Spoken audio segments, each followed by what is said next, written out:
Hello everyone! Welcome to the Layman Way, where we strive to bring the explanation of the key concepts in a very fun and engaging way. Concepts from the field of UPSC, PSC, CAT, you name it, we have it.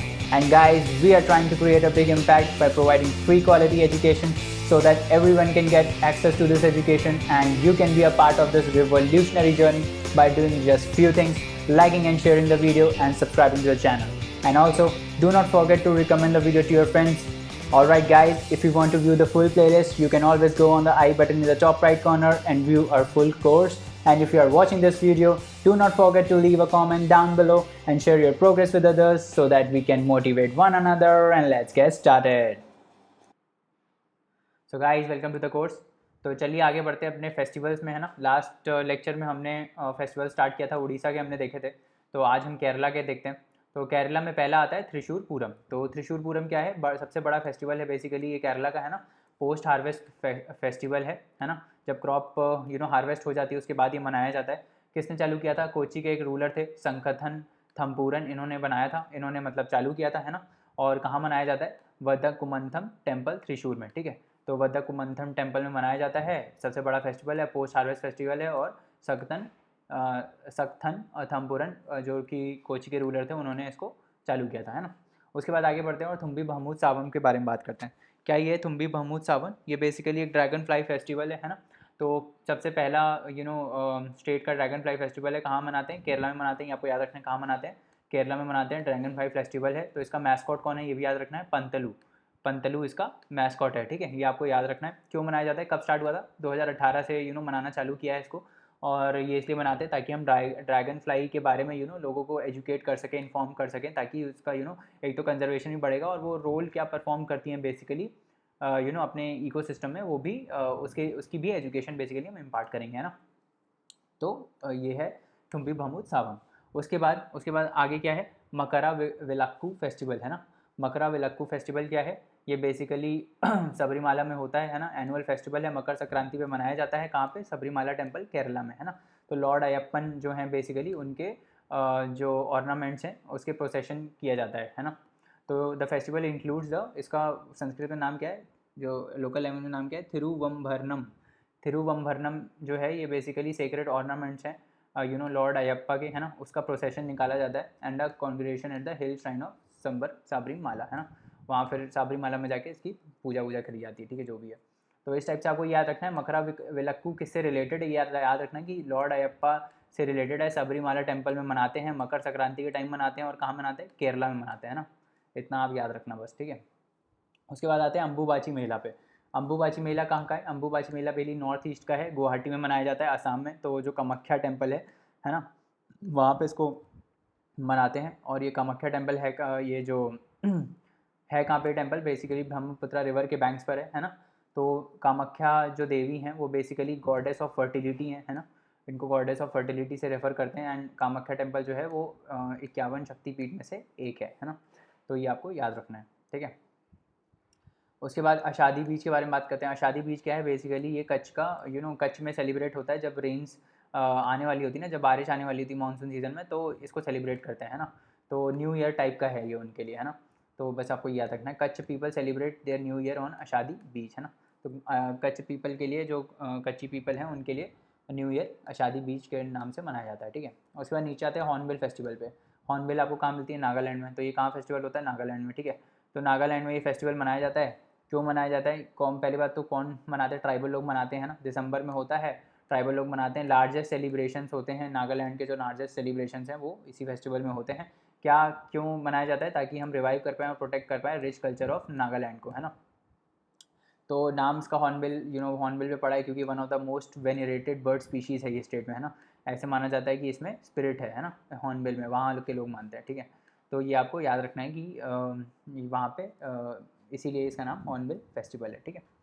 आगे बढ़ते हैं। उसके बाद संकल्प पर्व की बात करते हैं। क्या है ये संकल्प पर्व? संकल्प पर्व मतलब बेसिकली हम प्लांट्स लगाएंगे इसमें, है ना। पर्व मतलब वैसे फेस्टिवल होता है, बट संकल्प संकल्प समझ लो। संकल्प पर्व क्या है? मिनिस्ट्री ऑफ कल्चर का है। इसमें प्लांटेशन ड्राइव है बेसिकली, है ना। तो बहुत सारी मिनिस्ट्रीज़ मिलके बेसिकली क्या लगाएंगे? प्लांट्स लगाएंगे, है ना। तो मिनिस्ट्री ऑफ कल्चर का है, कब से कब तक होगा? जून, ये इंपॉर्टेंट नहीं है कब से कब तक होगा। मिनिस्ट्री ऑफ कल्चर का ये याद रखो, और जितनी भी मिनिस्ट्रीज़ हैं वो क्या करेंगी, ट्रीज़ को प्लांट करेंगी अपने कैंपस में और सराउंडिंग्स में, ठीक है। और कौन से 5 ट्रीज़ हैं जिन पे फोकस किया जा रहा है, एक है बरगद का पेड़, आंवला, पीपल, अशोक और बेल। तो अब आपको होमवर्क में क्या है कि आपको क्या करना है, ये जितने भी प्लांट्स हैं इसमें मेंशन्ड है, बरगद, आंवला, पीपल, अशोक, बेल, आप ये देखो कि ये उगते कहाँ हैं, है ना, कौन से फॉरेस्ट में उगते हैं, या डेसीडियस में आते हैं, रेन फॉरेस्ट में आते हैं, कहाँ उगते हैं ये, है ना, कंडीशंस क्या होती हैं क्लाइमेट की, है ना, वो सब आप नेचुरल वेजिटेशन में जाके इसका देखोगे, है ना। तो ये आप देख लेना किस कैटेगरी में आते हैं, ठीक है। बेल वगैरह डेसीडियस में आता है कि कहाँ आता है ना, थॉर्न में आता है, ये सब आपको देखना है ना। तो ये सब आप देखना और कमेंट करना नीचे सेक्शन में, बताना कि कहाँ कहाँ के जो जो जो ट्रीज़ हैं कहाँ कहाँ मिलते हैं, कौन कौन से टाइप ऑफ वेजिटेशन है, ठीक है। आगे बढ़ते हैं, धर्म चक्र डे की बात करते हैं, इसको आषाढ़ पूर्णिमा भी बोलते हैं, ठीक है। तो धर्म चक्र ऑब्वियसली बुद्धा से रिलेटेड होगा कुछ, है ना, धम्मा धर्मा ये सब बुद्धा से ही रिलेटेड चीज़ें हैं ना। तो धर्म चक्र डे बेसिकली कब होता है, जब बुद्धा ने अपना पहला सरमन दिया था, जो वो होता है ना, उनकी टीचिंग्स होती हैं, पहला जो उन्होंने लेक्चर टाइप समझ लो, है ना, तो वो होता है सरमन, ठीक है। तो उस दिन पहला लेक्चर दिया था आषाढ़ पूर्णिमा के टाइम, तो तब ये बेसिकली सेलिब्रेट किया जाता है ना।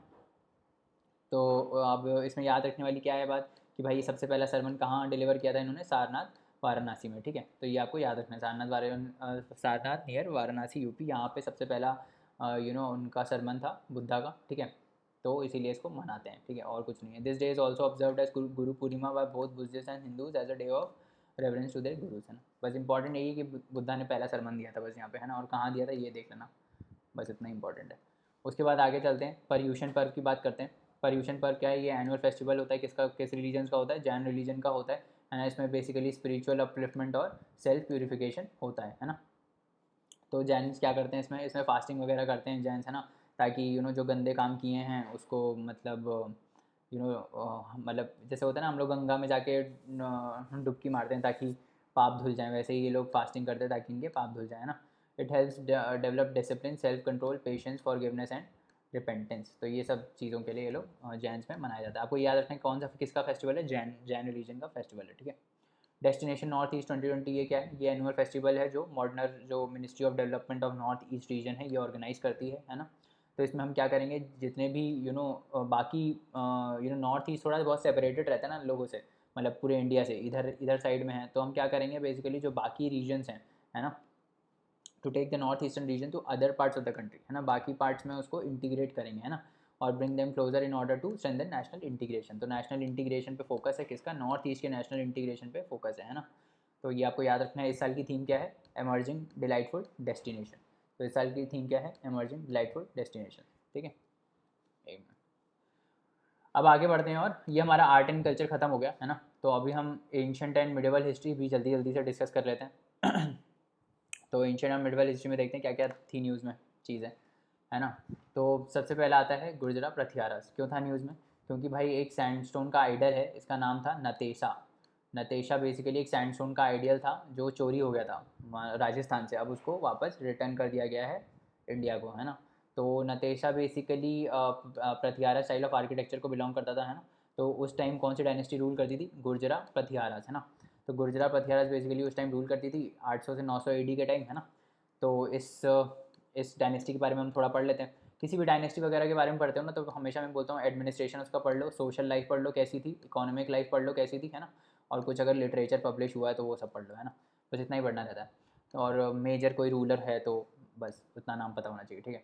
तो गुजरा पथियारा कहाँ रूल करती थी, नॉर्दर्न इंडिया में रूल करती थी, है ना। तो जो दिल्ली वाला अवध वाला बेसिकली जो पार्ट है, यहाँ से इधर ऐसे मान लो, ऐसे अगर इंडिया है अपना, है ना, ऐसे अगर इंडिया है तो ऊपर रूल करती थी यहाँ इधर वाले पार्ट में, है ना, इधर वाले पार्ट में रूल करते थे ये लोग। और इनका सबसे फेमस लीडर कौन था, नागा भट्टा।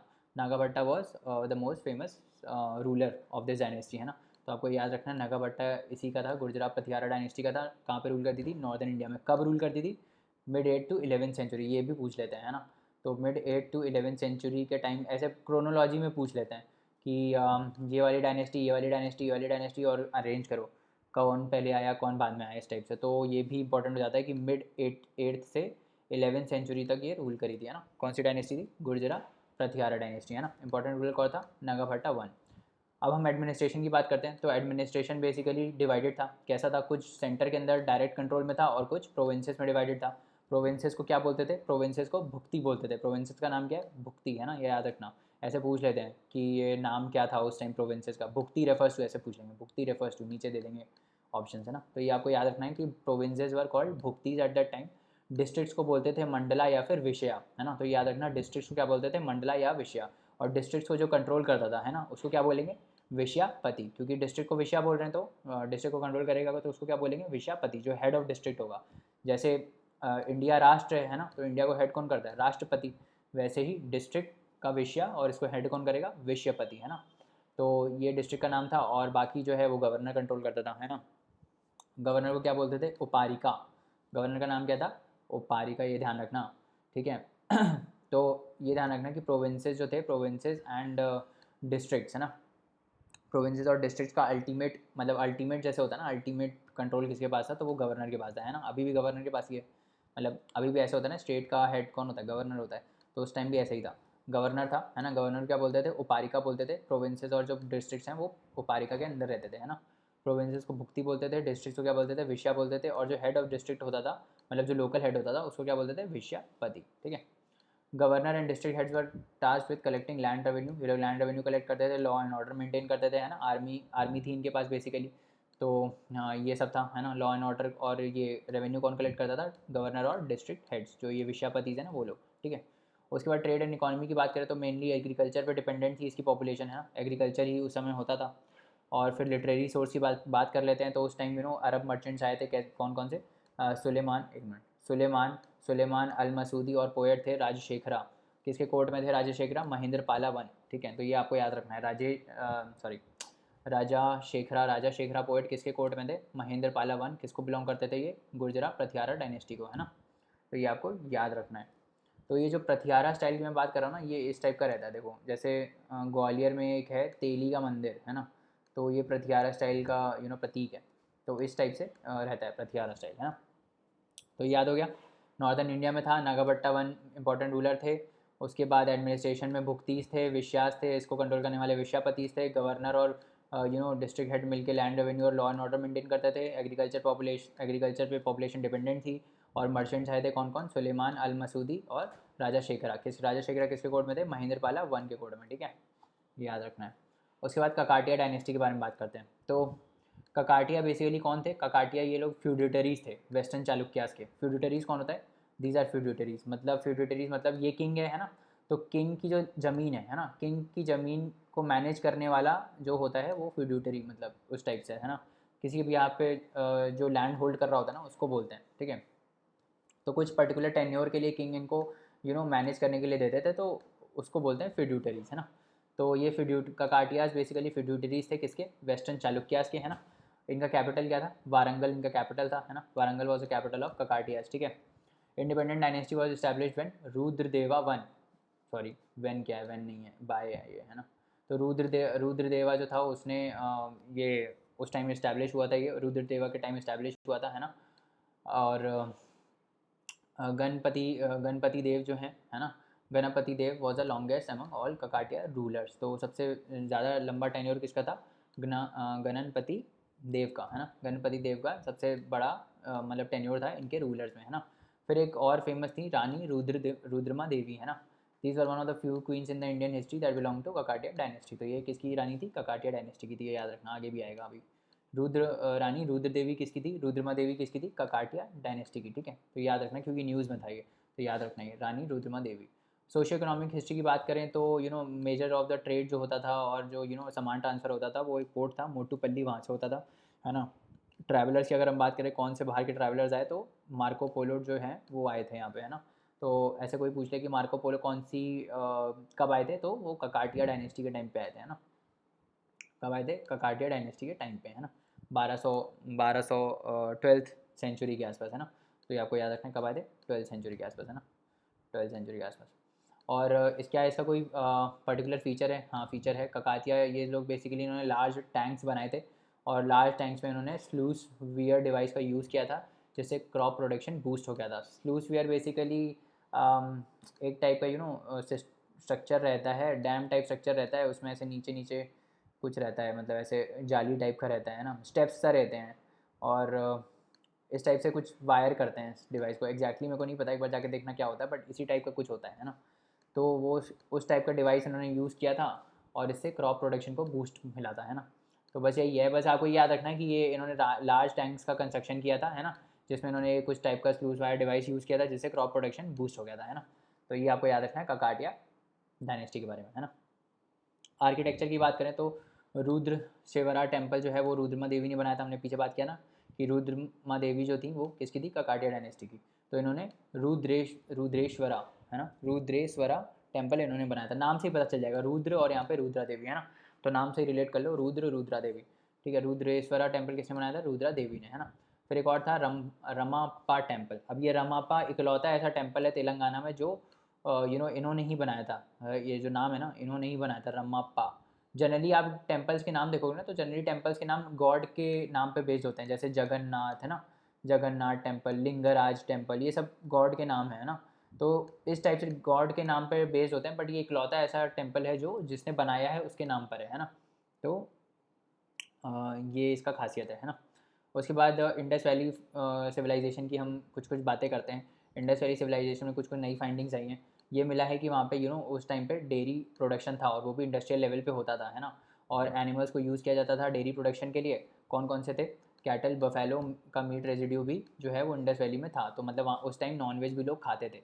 तो ये सब एविडेंस हमको मिलते हैं, ये सब भी पूछते हैं कि क्या क्या खाते थे, क्या होता था, डेयरी प्रोडक्शन था कि नहीं। तो आपको याद रखना है डेयरी प्रोडक्शन था, एनिमल्स यूज़ होते थे डेयरी प्रोडक्शन के लिए और मीट भी खाते थे वहाँ पे, है ना। उसके बाद हम हड़प्पा की बात करते हैं। तो हड़प्पा को पहली बार किसने डिस्कवर किया था, दयाराम साहनी। दयाराम साहनी ने हड़प्पा को पहली बार डिस्कवर किया था 1921 में, है ना। और सबसे ओल्डेस्ट साइट कौन सी है आईवीसी की, मतलब इंडस वैली सिविलाइजेशन की सबसे ओल्डेस्ट साइट कौन सी है, भिराना। भिराना कहाँ पर है, हरियाणा में, ठीक है। तो ये आपको याद रखना है कि भिराना कहाँ पर है, भिराना हरियाणा में है। और सबसे ओल्डेस्ट साइट है आईवीसी साइट है इंडस वैली सिविलाइजेशन की, है ना। 7500 BCE पुरानी है, ठीक है। और बाकी साइट्स की बात कर लेते हैं, कौन कौन सी इंडस वैली सिविलाइजेशन की साइट्स थी। तो पहला तो आता है हड़प्पा। हड़प्पा कहाँ पर है, पाकिस्तान में, रवि के बैंक्स के पास है ये, है ना, सिटी। तो जो हड़प्पा है उसका फेमस क्या है कि भाई यहाँ पे स्कल्पचर मिलेगा आपको डॉग चेजिंग और डियर का, है ना, इन ब्रॉन्ज मेटल, है ना। इसका स्ट्रक्चर मिलेगा, रेड सैंड स्टोन मिलेगा मेल टॉर्सो का। तो आधा बेसिकली ऐसे जो नीचे वाला पार्ट होता है ना, हिप हिप के पास वाला, हिप से नीचे तक, है ना। तो हिप से नीचे वाला पार्ट आपको मिलेगा यहाँ पे सैंडस्टोन से बना हुआ, उसी टाइम का है। हड़प्पा हड़प्पा से ही मिला था हमको, है ना। 6 ग्रेनरीज मिली थी, स्टोन सिंबल्स मिले थे, लिगाम और योनी के मदर गॉडेस की फिगर मिली थी। तो ये सब हमको कहाँ से मिला था, हड़प्पा से, है ना। उसके बाद मोहनजोदारो के पास आ जाते हैं, ये भी पाकिस्तान में है, रवि के बैंक्स पर है। इसमें क्या क्या मिला था, तो बेसिकली ये सीतादेल था, है ना। ग्रेट बाथ, यहाँ पे ग्रेट बाथ, और मोहनजोदारो तो आपने सुना ही होगा, तो यहाँ पे ग्रेट बाथ था। स्टोरेज के लिए भी कुछ कुछ जगह थी और चेंजिंग रूम्स भी थे, है ना। और जो ये डांसिंग गर्ल का फेमस ब्रॉन्ज स्टैट्यू है वो भी मोहनजोदारो से ही हमको मिला था, है ना। और वहाँ यहाँ से और क्या मिला था, पशुपति सील, है ना। पशुपति सील भी यहाँ पे मिली थी हमको, है ना। उसके बाद आगे बढ़ते हैं और धोला सॉरी धोलावीरा के बारे में बात करते हैं। तो धोलावीरा कहाँ पर है, गुजरात में, है ना। तो धोलावीरा में बेसिकली जाइंट वाटर रिजर्वायर मिला था, एक बहुत ही यूनिक वाटर हार्नेसिंग सिस्टम था। लोथल एक पोर्ट था उस टाइम पे, डॉकयार्ड था, यहाँ पे शिप्स विप्स रुका करती थी, है ना। वहाँ से हमको टेराकोटा फिगर्स मिली हैं हॉर्स और शिप्स की। तो इसका मतलब पहले वो पोर्ट हुआ करता था, अभी तो नहीं है, पहले हुआ करता था। उसके बाद राखी गढ़ी की बात करते हैं। राखी गढ़ी जो है वो कहाँ पर है, हरियाणा में, है ना। पिछले साल ही शायद पिछले साल शायद बजट में इंट्रोड्यूस हुआ था ये राखी गढ़ी को भी, कुछ कुछ राखी गढ़ी से रिलेटेड चीज़ें थी, है ना। तो राखी गढ़ी जो है वो कहाँ पर है, हरियाणा में है ना। लार्जेस्ट साइट है इंडस वैली सिविलाइजेशन की। यहाँ पे ग्रेनी मिली थी और टेराकोटा के ब्रिक्स मिले थे, है ना। उसके बाद रोपर। रोपर कहाँ पर है, पंजाब में, सतलुज के पास है ये रोपर, है ना।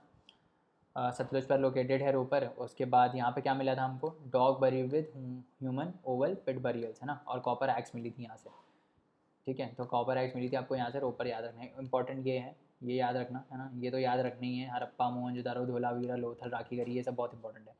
उसके बाद आते हैं नीचे, बलाथल एंड कालीबंगम। कालीबंगम कहाँ है, राजस्थान में। बलाथल और कालीबंगम कहाँ है, राजस्थान में। क्या बनते हैं यहाँ पे, बैंगल की फैक्ट्री है ना। टॉय कार्ड्स मिले हैं, बोन्स ऑफ कैमल्स मिले हैं, डेकोरेटेड ब्रिक्स मिले हैं, सीतादेल एंड लोअर टाउन है यहाँ पे, और फायर अल्टर है, ठीक है। ये सब है यहाँ पे। सरकोटोडा कहाँ पर है, सरकोटोडा गुजरात में है ना। एटलीस्ट ये तो याद रखना है कि कहाँ पर है ना। ये भी याद नहीं हो रहा है तो फिर थोड़ा रिवाइज करने की ज़रूरत है। सरकोटोडा जो है, सरकोटोडा कहाँ पर है, गुजरात में है ना। यहाँ पे हॉर्स के बोन्स मिले थे हमको, ठीक है। उसके बाद बनवली, बनवली कहाँ है? हरियाणा में है। कहाँ पर है? रिवर, पहले जब रिवर सरस्वती वहाँ से फ्लो करती थी तो वहाँ पर था, अभी तो रिवर सरस्वती है नहीं वहाँ पे, है ना। अगर आप न्यूज़ फॉलो करते होगे तो आपको पता होगा, अभी टनल उन्होंने आइडेंटिफाई किया था और ऐसा बोला था कि यहाँ ये रूट था रिवर सरस्वती का, है ना। तो पहले जहाँ से रिवर सरस्वती बहती थी वहाँ पे ये बनवली है। और यहाँ पे आपको semi precious stones, terracotta, steatite, bangles of clay मिले हैं, शेल मिले हैं, फेन्स एंड कॉपर मिला है ना। और ऐसा बोला जाता है कि बहुत ही वेल प्लान्ड टाउनशिप थी, है ना, और रेडियल पैटर्न में बनी हुई है, ठीक है। उसके बाद आलमगीरपुर, आलमगीरपुर कहाँ है? मेरठ में है, उत्तर प्रदेश में, है ना। मेरठ उत्तर प्रदेश में है, यमुना के बैंक्स पर है ना, ऑन रिवर यमुना, ठीक है। ईस्टर्न मोस्ट साइट है आईवीसी की, सबसे इधर वाली, मतलब समझ लो यहाँ से स्टार्ट होती है ना, पाकिस्तान से होकर सबसे जो ईस्टर्न मोस्ट है वो उत्तर प्रदेश में, क्या नाम है उसका? आलमगीरपुर, है ना। यहाँ पे ब्लेड्स मिले हैं कॉपर के और सिरामिक आइटम्स मिले हैं। उसके बाद मेहरगढ़, मेहरगढ़ कहाँ है? पाकिस्तान में है ना। मेहरगढ़ पाकिस्तान में, यहाँ पे पॉटरी एंड कॉपर टूल्स मिले, ठीक है। तो बस अब यही याद रखना है आपको, इतना थोड़ा थोड़ा याद याद रखना इनमें से, है ना। चलो, उसके बाद सादिकपुर सिनौली एक्सकवेशंस की बात करते हैं। तो सादिकपुर सिनौली एक्सकवेशंस कहाँ से मिले हमको? उत्तर प्रदेश से मिले थे, उत्तर प्रदेश के भगपत डिस्ट्रिक्ट से मिले हैं, है ना। इसको जो हमारी आर्कियोलॉजिकल सर्वे ऑफ इंडिया उसने नेशनल इंपॉर्टेंस का दर्जा दे दिया है ना। कहाँ पर लोकेटेड है ये Sadiqpur Sinauli? Left bank of river Yamuna पे, है ना। क्या क्या मिला हमको यहाँ से? इसके एक्सकवेशन से हमको क्या क्या मिला? वुडन कॉफिन बरियल्स मिले हैं, चैरेट्स मिले हैं, कॉपर स्वॉर्ड्स मिले हैं, ठीक है, और रॉयल बरियल्स मिले हैं, और क्लोथ मिले हैं वहाँ से। क्लोथ, जो बॉडीज़ बरी की जाती थी ना, उनसे उनसे अटैच क्लोथ्स मिले, क्लोथ के इंप्रेशन मिले हैं बेसिकली। तो इससे ये आइडेंटिफाई किया जा सकता है कि उस टाइम भी हिंदू रिचुअल्स परफॉर्म होते थे, है ना। क्रियाक्रम जो है उस टाइम भी अच्छे से होता था, ठीक है। उसके बाद हॉर्स थे कि नहीं, इस पर डिबेट चल रही है ना। तो चैरेट्स वगैरह तो मिले हैं यहाँ पे, है ना, बट ज़रूरी थोड़ी चैरेट्स को चलाने वाले घोड़े हों, ऐसा मतलब लोग बोल रहे हैं। वॉरियर क्लास तो थी इसका मतलब, है ना, ये तो पक्का है। बट कुछ कुछ लोग बोले नहीं नहीं ऐसा ज़रूरी नहीं हॉर्स हो, है ना। तो इस पर डिबेट चल रहा है ना। और ये प्रॉपर ब्रॉन्ज एज के टाइम के हैं, ठीक है। चलो, तो चलिए दोस्तों, आज के लिए इतना रहने देते हैं, बाकी कंसेप्ट्स नेक्स्ट लेक्चर में पढ़ेंगे। और जाने से पहले लाइक शेयर सब्सक्राइब करना ना भूलें, चैनल को रिकमेंड करें अपने दोस्तों को। और आप हमको अपने डाउट्स और क्वेरीज़ जो हैं वो queries@thelaymanway.com पे भेज सकते हैं, जहाँ पे हम आपका रिप्लाई इंस्टेंटली करेंगे। तो चलिए नेक्स्ट लेक्चर में मिलते हैं, तब तक पढ़ते रहिए, हार्ड वर्क करते रहिए। Thank you so much, bye bye and take care.